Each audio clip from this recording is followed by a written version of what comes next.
Hello and welcome back to the Karma Stories podcast. I'm Rob and I hope you are having a wonderful day today. Today I have 5 stories for you from the Malicious Compliance subreddit. The Karma Stories podcast is published to all major podcasting platforms, and you can also read along on YouTube under our @Karma Stories podcast handle. If you have a story you'd like to submit to the podcast, you can do so by email at karmastoriespod@gmail.com. Before we start, just a quick notice that I have released today the 3rd video on Rob's Real Stories, my new YouTube channel where I cover documentaries on people and history and anything else I find interesting. This video covers 5 eccentric inventors and a bunch of things you might not have known about them. If you have a spare moment, check out that video. I'll link it in the description down below and in the comments. Alright, on to today's stories. Let's jump right in. This story comes to us from Fritzy. Guy who flips out over his internet speed gets less. So, a little backstory, I work for an internet provider company as a lead in the internet repair department. This means that I get calls from agents who work there that either need help with a situation because they are stuck and don't know what to do, or when a customer escalates the call asking for a supervisor, manager, or someone above them. My department mainly handles internet issues like being offline, outages, replacing equipment, etc.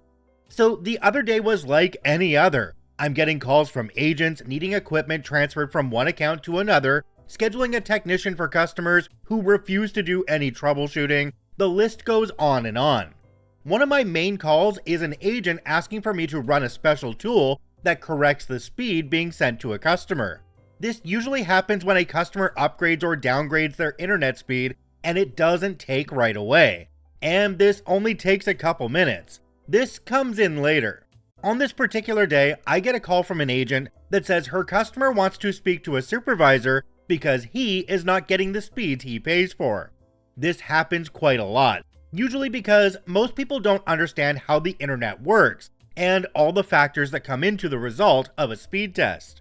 This can include a lot of things, like how far away you are from your router, if you're testing on a Wi-Fi or directly connected, how many devices you are currently using, and even things like how your residence is built, because stone and concrete do not allow Wi-Fi signals to travel through.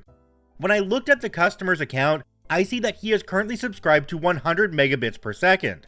Our normal plans are 300, 500, and a gig, which is 1000. I asked the agent what results he was getting, and she told me it was 437 megabits per second, which is way over what he is paying for. I told the agent to go ahead and transfer him to me, and I'll continue the discussion. Once the customer gets to me, we'll call him Darren. I introduce myself and ask how I can help. Darren immediately begins yelling and cursing at me about how he's not getting what he pays for and is extremely upset, and even demanding credit to his account because of this. I begin to try and apologize to Darren and explain that speed test results can vary based on certain conditions. He cuts me off and states that he is recording the call and will be posting everything I say on social media. I tell him that that is fine, as all our calls are recorded for quality assurance purposes as well, and everything will be documented. Darren then proceeds to continue cursing, stating that this is unacceptable, and I should be ashamed of myself working for a company that does not provide the product people are paying for. While he rants on and on, I noticed that he had recently changed his internet plan from 500 megabits per second to 100 megabits per second 2 days ago. Now, as I mentioned before, sometimes the internet change doesn't happen right away, and we have to run a specific tool to fix it. This can happen when the modem has not been reset to reflect these changes. I try to tell Darren that he is receiving more than what he is paying for, and again, he cuts me off stating that he will be reporting us to the FCC, BBB, and filing a lawsuit about all this, all while recording our conversation. Now, normally I wouldn't care, and I'd allow the speed to continue going through until the system automatically fixes it. But his attitude and rude demeanor made me feel otherwise. Cue the Malicious Compliance. I respond to Darren saying, "Sir, you are absolutely right, and I am so sorry you're not receiving the speeds you are paying for. I will get this fixed right away. Now, this plan that Darren was on, the 100 speed, is a plan that only certain customers can get if they're financially unable to make normal payments, meaning he had to apply for this program and be approved based on his low income. So I run the fix tool on his internet and reduce the speed down to 100 as he requested. I then ask him how his speed results are now. Darren then responds, "It's even worse than it was before. What kind of trick are you trying to pull on me?" I responded, "Sir, you told me you were not getting the speeds you were paying for, and you were right. You recently applied for financial assistance to be downgraded to 100, and I fixed that for you. It was absolutely wrong of us to be sending you 500 when you were only paying for 100. I apologize for the inconvenience." After a few minutes of silence, Darren then muffled to himself, "This is ridiculous," and proceeded to disconnect the call. I left notes on his account so any future agent would know what had happened that day, and that he was not entitled to any credit on his bill. All I can say is, be careful what you complain about. Jumping down to the comment section on this one, we have one from a user called The Braino. It says, "I'm the other way. How often do I really need 500? 100 is plenty to just let a game download overnight. And how often do I really download a whole new game anyway? I have to pay $70 for 500 post-intro prices, and I keep trying to get downgraded to the 100 before they said they got rid of it." I think one of the biggest problems here is in the education of the customers on what a megabit and a megabyte are. There's also the fact that the ISPs use both of these in their documentation and advertising, and most people just can't tell them apart. Something I found really interesting on this one, in the comments there was a whole bunch of people from Australia saying that they can't get more than 100 megabits where they are. I guess that's in some of the rural areas. And here I am sitting in Canada, about 45 minutes outside of Toronto, on a 3 gig up, 3 gig down fiber line. It really is crazy how services are different all over the world. This story comes to us from Realistic Sorbet 2826. Never call you again? Okay, done. About a dozen years ago, I was working in a banking call center. The company was informed of some governmental change that required us to have a tax ID number for everyone with our business credit card account, and we had some ridiculously short time frame to be in compliance. There were tens of thousands of accounts with this ID missing. It hadn't been previously required. A big group of us were given lists of customers and told to call them and ask for the tax ID number. If they had it, we added it to the account and all was well. If they didn't have it, we were to switch them to a consumer, non-business card. If they didn't want that, we'd cancel on the spot.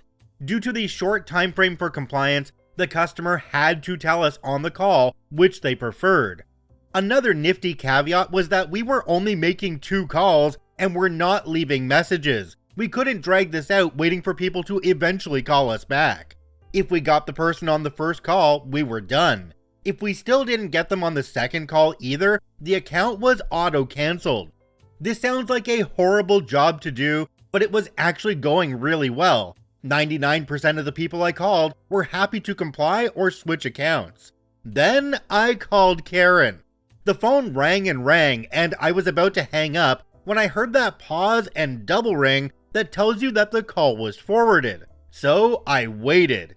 What? I could hear background noise like she was out in public.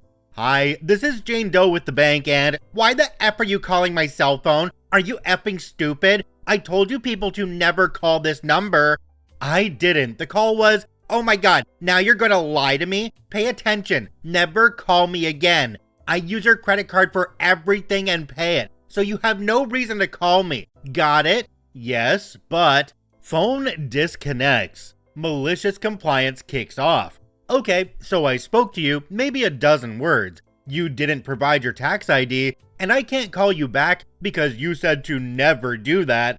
Next button, cancel. Notes, customer did not provide the tax ID and demanded we never call her again." I really hope she was out shopping and had fun when her card was declined at the next store. Jumping down to the comment section on this one, we have one from a user called Pancake Nom. It says, I don't know, if I got a completely unexpected call saying, "Hi, I work for your bank, I need your tax ID number right now or else I'll cancel your account," without any prior written notice or correspondence, that would seem incredibly fishy to me. Government regulations change slowly and generally have plenty of time for affected companies to transition to compliance with the new regulations. So unless your company ignored a change in requirements until the very last minute, there should have been adequate time to send out written notifications to the customers. So an unexpected call asking for sensitive information and making the request seem urgent and needing a response right that second are all major red flags for phishing. Completely agreed with this commenter. If you're calling me up and saying you need my sensitive information right now or you're going to cancel my account, I'm literally going to hang up on you and either call my bank or go into my bank to see what is going on and if this is legit. There really are other ways to handle this. So OP, I don't really understand what your company was doing here, but it doesn't sound very professional. This story comes to us from Honigman13. Forced to participate? Okay. A few years ago, my colleagues and I attended a training course. Part of it was communication, more theoretical than practical. The thing is, before this job, I taught communication, among other things, for several years at a nursing school. That's why I just sat there quietly during that part of the training course. I didn't want to ruin this part of the training for my colleague or for the course leader. During the short introduction round, I mentioned that I had taught communication, and that's why I was holding back.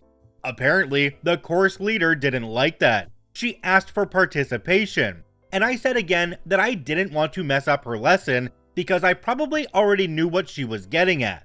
She then said something like, "If you don't participate, you won't pass the training course." She then went too far with the sentence, "My course is very advanced, you can't do that." Okay, if you have to. She had already written the letters S and E on the board, the standard beginning for the classic blackboard picture for Schultz von Thun's 4 ears model. Her last comment made me no longer want to be nice. Should I go to the blackboard or join in from my seat? With a triumphant smile, she pointed to the blackboard. Well, I basically explained the model from memory the way I used to in my lessons, including the standard example, easier to understand examples, and hints as to where the difficulties in understanding this model lie. After that, she explained at length to everyone that everything I had said was nonsense because I had not used the correct technical term for an ear, but a different word that meant the same thing. Somehow the rest of the communication part was very monologue-like because my colleagues were no longer interested in their lessons. Jumping down to the comment section on this one, we have one from a user called Bakatari. It says, "She should understand that good communication is a two-way street. You might be the most eloquent person out there, but if the person you're talking with doesn't want to hear your message, then nothing you say will reach them." Her refusal to be a good communication partner cost her credibility and control of the class. Maybe she'll learn from this experience. Another user down below called Dr. Grabass said, "What a dumb trainer. I am literally a corporate trainer, and I love it when people already know things. That makes it easier for me, and I can just invite their experience into the conversation to enhance it. In fact, a good trainer knows that the most memorable training is when the people in the course can give insights to each other. Step 1 of any training, don't have an ego or think you know everything. A great course trainer is a facilitator of conversation, not a knowledge vault." Yep, it really sounds like this trainer didn't have any business being a trainer. They assumed things about OP, and we all know that assuming makes an ass out of you and me. But in this case, I think the only ass in the story was the person masquerading as a trainer. OP, I hope you reported them for being woefully inept at their job. This story comes to us from Tender Baby Ribs. "I'm not allowed to go outside of our travel agency to save money, so I didn't." I have quite a flair for finding cheap travel and accommodation. My travels on a strict budget have taken me to 3 continents so far, so I'd say I've picked up a few tricks. Nowadays, I get the pleasure of doing short trips with my work when attending conferences and seminars. As I prefer not to waste money, I've arranged the trips privately and then requested it paid back afterwards. It worked out well for all of us budget-wise. Then, we got new directions for handling travel costs. We all had to go through a new travel agency whenever booking, well, anything. The top brass held a talk about it and everything. We were warned that onwards, any application for money back after a trip booked privately may be outright denied. I had tried to use the travel agency before, but found that it only allowed for a few overpriced airlines and hotels, and it wouldn't let you book anything outside of their approved connections. Cue Malicious Compliance. Where I previously combined train and bus tickets to reduce cost, I now just selected the top option. Oh, 5 times more expensive? Too bad. A nice low-range hotel that covered my needs? No longer available. Choose suggested option. I guess I will stay at the Hilton then. I just got back from a trip that cost 5 times what I could have paid if I'd been able to do my thing. No flights were available the day I could have left, so I went a day earlier. No afternoon flight was available after my meeting, so I stayed an extra night. I was basically off work half a week extra because of that travel agency, and the trip ended up costing more than my monthly paycheck. Oh, and the travel agency? They were apparently the lowest bidder on the contract, claiming they'd supply the cheapest travel options. I enjoyed the complimentary champagne. Okay, we don't need to jump to the comments on this one because I got more than enough comments to make myself. So, if you're traveling for work, and work wants you to travel and be happy about it, then putting you up in a nicer hotel actually makes sense for your productivity and your overall morale when it comes to the company.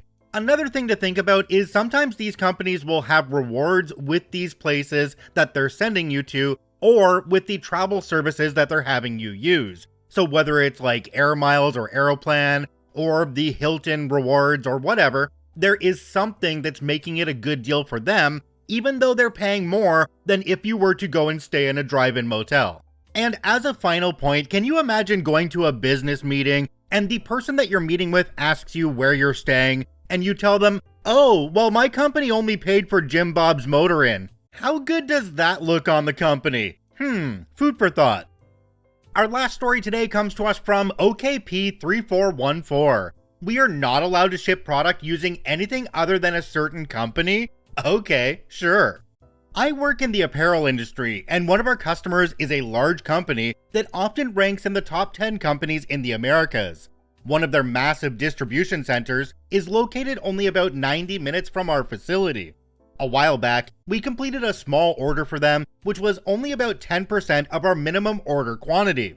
Instead of shipping it through Express, as per our usual method, we thought it might be quicker and cheaper to just drop it off directly at their nearby distribution center. After all, the shipping address was for their DC. However, when our driver arrived to make the delivery, the DC refused to accept it. No problem, we thought. We called the person responsible for our account on their side to explain the situation. To our surprise, they were extremely rude and said, "We do not intend to accept any deliveries made by any method other than the contractually agreed express." They even sent several emails to our VP, president, and our holding company's CEO, accusing us of not following the contractual shipping method. In the end, our driver returned, and we shipped the order via Express as originally required. Fast forward to 3 weeks ago, we received a frantic call from them with a sizable but urgent order. We discussed timelines and agreed on a delivery date over email. Despite their request to use any means necessary to meet the deadline, we shipped the order through Express as per the contract. However, this caused an uproar. There were multiple heated phone calls, and eventually, our holding company CEO got involved. He bypassed their vendor manager and went directly to their purchasing and inventory VP, complaining about the manager's unprofessional behavior and citing the earlier email where they insisted we use Express. We followed the contract perfectly, even sealing the trailer and marking it with the shipping date. It wasn't our fault that the express truck didn't arrive to pick up the trailer until 1 a.m. We did everything by the book. As a result of this mess, the customer just lost 9 major universities from their college football vendor management portfolio. Alright, I don't know if anybody else is seeing it this way, but I look at this one as a lose-lose for both companies. Even though OP's company followed the contract, their insistence on doing so in this urgent situation may have indirectly contributed to the customer's loss of business. And if the vendor loses those key clients, it's likely their demand for apparel will decrease, which means fewer orders for OP's company. So they avoided the immediate blame, but the long-term consequences will negatively affect their revenue. If you enjoy daily Reddit stories, I encourage you to follow and add us to your favorites on whichever podcasting platform you enjoy the most. And if you're watching and listening on YouTube, please hit that subscribe button and drop a like on the video. It really helps us out. I thank you for watching and listening. I hope you have a wonderful day, and we'll see you tomorrow.